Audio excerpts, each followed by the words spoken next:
Friends. One day, 4 men arrived at the king's court and accused a woman of committing a heinous and despicable act. They claimed this woman has engaged in an indecent act with a dog to satisfy her desires. Upon hearing this, the king was furious and immediately summoned the woman to the court. When she arrived, she vehemently denied all the accusations, stating, "Your Majesty, I have not shown my honor to any man for the past 2 years." The king then ordered the royal midwife to examine her to verify the truth of her claims. The midwife lowered her gaze and prepared to conduct the examination. As soon as the midwife began to inspect the woman's body, the woman became restless and started screaming, "What are you doing to me?" The midwife firmly held her and said, "This is absolutely necessary to prove your innocence." The woman lowered her head and swore by Allah, "These accusations are false. I have done no such thing." However, the midwife paid no heed to her words and continued the examination. After a while, the midwife noticed some unusual marks on the woman's body and exclaimed, "Your Majesty, this woman is lying. Her body bears signs that suggest she has been involved in an illicit relationship with an animal." Hearing this, the entire court erupted in chaos. The king's face showed a mix of deep thought and anger. He scrutinized the woman from head to toe and asked again, "Are these accusations true? Why were you hiding the truth from us?"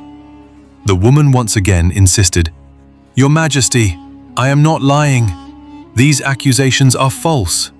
The king took a deep breath and said, "If everything is false, then why are you so afraid? Why can't you look me in the eye and speak?" The woman replied, "The marks on my body are actually..." Before she could finish, the entire court fell silent. The king demanded, "Tell me the truth. How did these marks come to be?" The woman replied, "The person who brought me here is responsible for this, and he is present in this court right now." As soon as these words were spoken, the court was thrown into turmoil once again. Everyone's eyes turned to the man the woman had accused. People began glancing at each other nervously. The king, now enraged, immediately summoned the 4 men who had brought the accusations against the woman. When they were brought before the court, none of them could meet the king's gaze. Fear was evident in their eyes. The king observed each of them carefully and asked, "Did you falsely accuse this woman?" For a moment, they all remained silent. Suddenly, one of them spoke up, "Your Majesty, we have done no wrong. We heard about this accusation from another person." The king, now even more furious, shouted, "And you dared to accuse a woman of such a grave crime without any evidence or investigation? Tell me, who is this person who informed you?" The men exchanged nervous glances, but remained silent. The king's angry eyes made it clear that he would not spare them unless they revealed the truth. Finally, they were forced to confess. One of them mustered the courage to say, "Your Majesty, that person is present in this court, but we do not know him. We only know that he is connected to this woman's life." Upon hearing this, the king roared, "Bring that person before me immediately!" Shortly after, the doors of the court opened and the accused man was brought in. His face was pale with fear, and he could barely muster the courage to step into the court. The king, in a furious tone, demanded, "Are you the one responsible for this?" The court fell silent once again.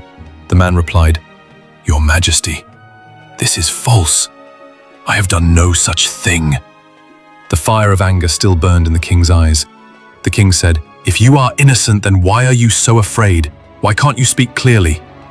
Hearing this, the man fell silent. Everyone in the court waited in astonishment for the king's verdict. The king announced once again, "We will investigate this matter thoroughly, and justice will be served. The truth will be uncovered, and if these accusations are, if proven false, the accusers will not be spared." These words caused another uproar in the court. Everyone was eager to see how the matter would unfold. Those who had initially praised the king and cheered for his decisions now sat in silence as the situation had become deeply mysterious. Everyone waited with bated breath for the final judgment. After a while, the king ordered the woman to be brought back to the court. She was immediately presented before the king. The king's gaze fell upon the woman, who was now wrapped in a white cloth, her face completely covered, revealing only her eyes. She stood silently before the king. As soon as she entered the court, chaos erupted once again. People began making all sorts of accusations against her. When the king observed her closely, he was astonished to think how such a modest, veiled woman could commit such a grave sin. The king addressed her again. "Listen, you have been accused of engaging in an illicit relationship with an animal. I ask you again, is this true? These 4 men claim that you are a prostitute. Have you forgotten that such relationships are forbidden in our Sharia? Anyone who commits such a crime, whether man or woman, is sentenced to 10 years in prison. Do you not know the punishment for adultery in Islam?" Hearing this, the woman burst into tears. The king was puzzled by her strange behavior. He couldn't understand why she was crying instead of answering. He watched her for a while, but her tears did not stop. Then he called the royal midwife again and ordered her to conduct a more thorough examination of the woman to determine the truth. Shortly after, the royal midwife arrived in the court. The king explained everything to her, and the woman was taken inside the palace chambers for a more detailed examination.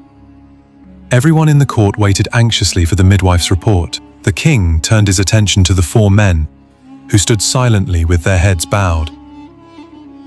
After some time, the midwife came running out of the chambers, screaming.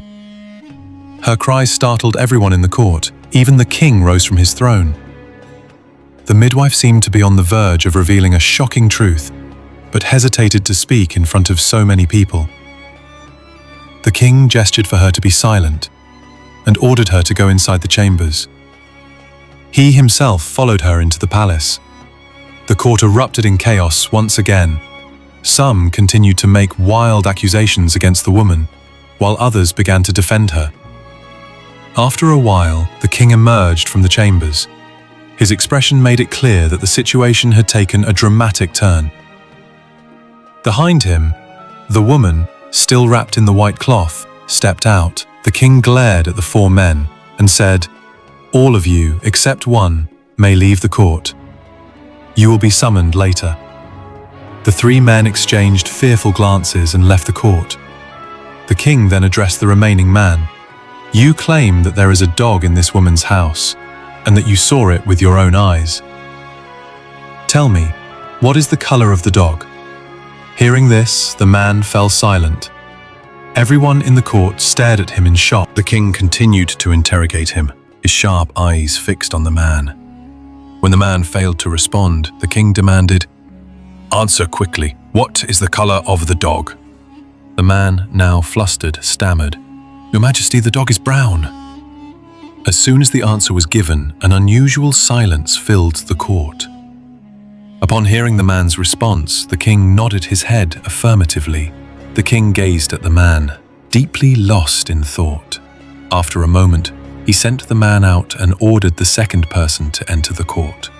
When the second person was asked the same question, he replied, "The dog is black." Once again, the king nodded affirmatively. However, everyone present in the court was staring at the king in astonishment. When the third person was asked about the color of the dog, he said, "The dog is white." And when the fourth person was asked, he claimed, "The dog is red." Hearing this, the king immediately commanded the soldiers, "Bring the dog into the court." The 4 individuals were asked to stand once again in front of the court. Within a few moments, the soldiers brought the dog in. However, the dog was neither brown, white, black, nor red. Instead, it had a mixture of all the colors, as Allah had created it that way.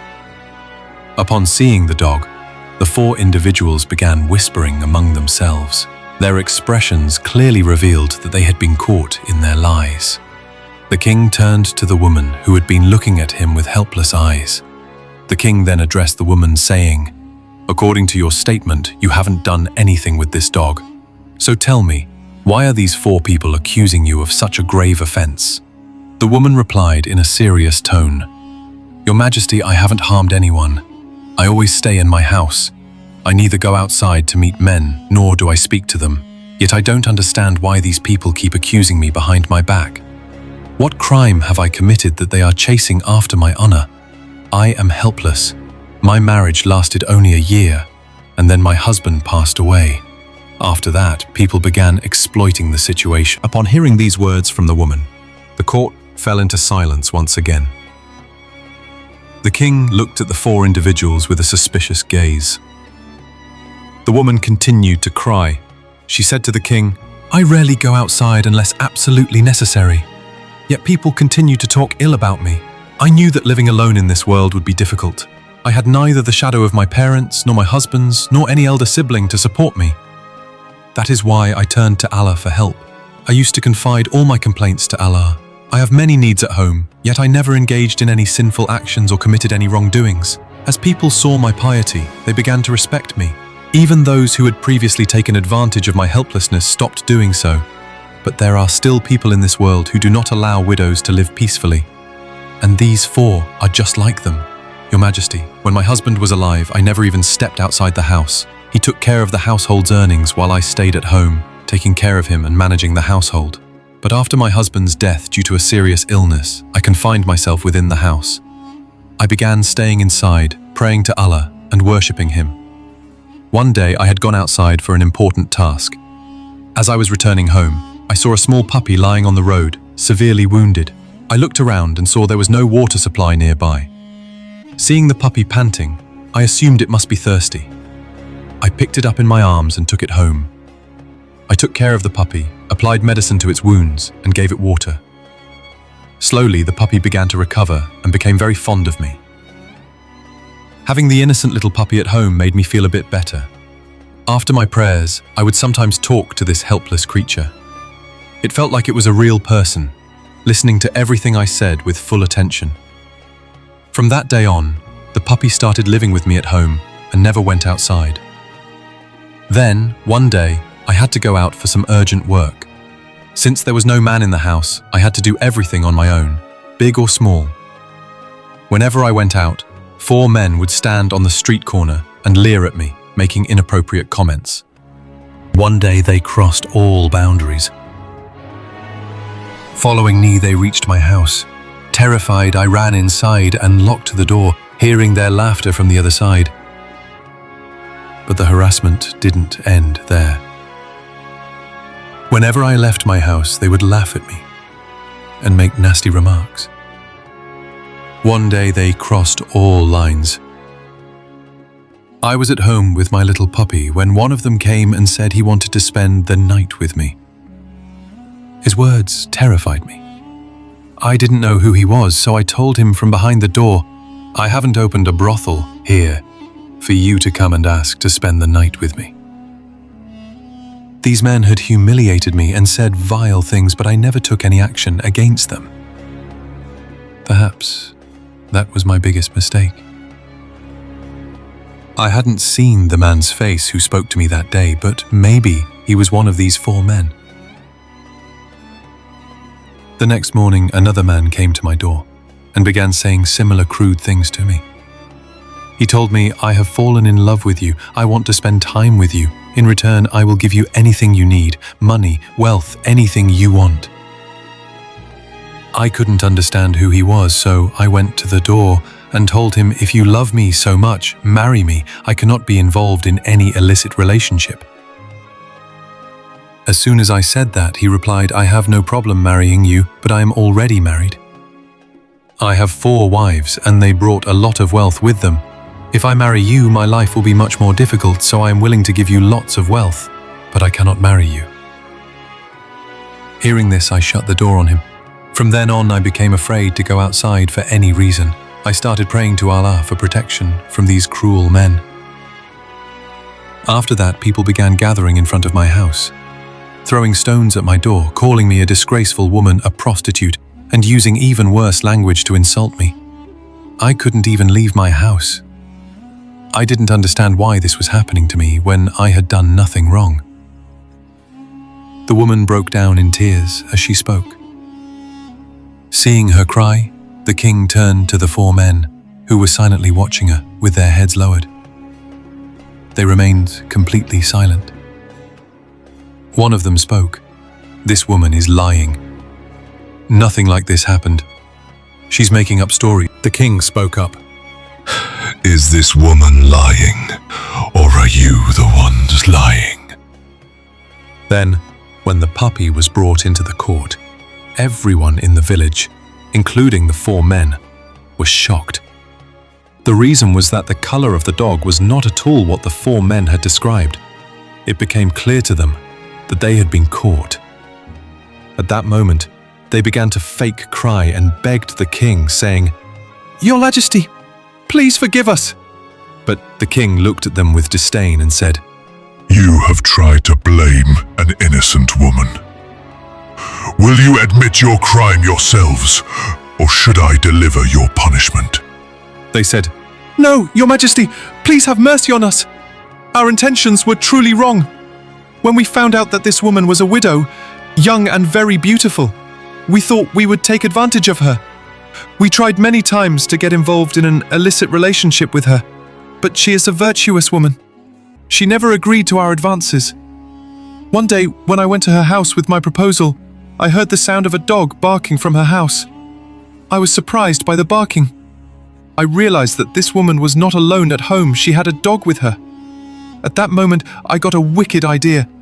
I thought I would accuse this woman of having an illicit relationship with the dog and disgrace her in front of the entire village because she had rejected my advances and insulted me. That was the way to teach her a lesson.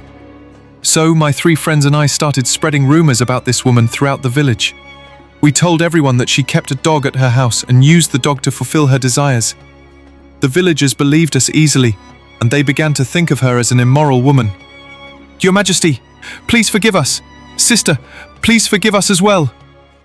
The king then said, No, there is no forgiveness for your sin. The punishment for such a crime is only death.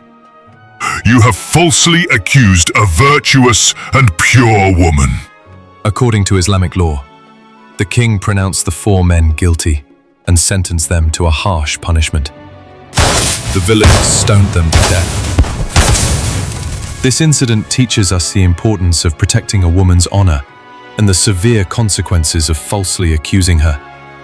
One day, a man had made indecent proposals to this woman, but when she repeatedly rejected him, he conspired and made such a huge false accusation against her. When this case reached the king, he conducted a proper investigation and punished the criminals. Furthermore, the king arranged for a widow from the village to marry a young man, covering all the expenses of their wedding and providing them with wealth to ensure they would have a smooth life ahead. At the same time, he executed the 4 criminals in front of the entire village. They were hung upside down from a tree in the field, and the villagers stoned them to death.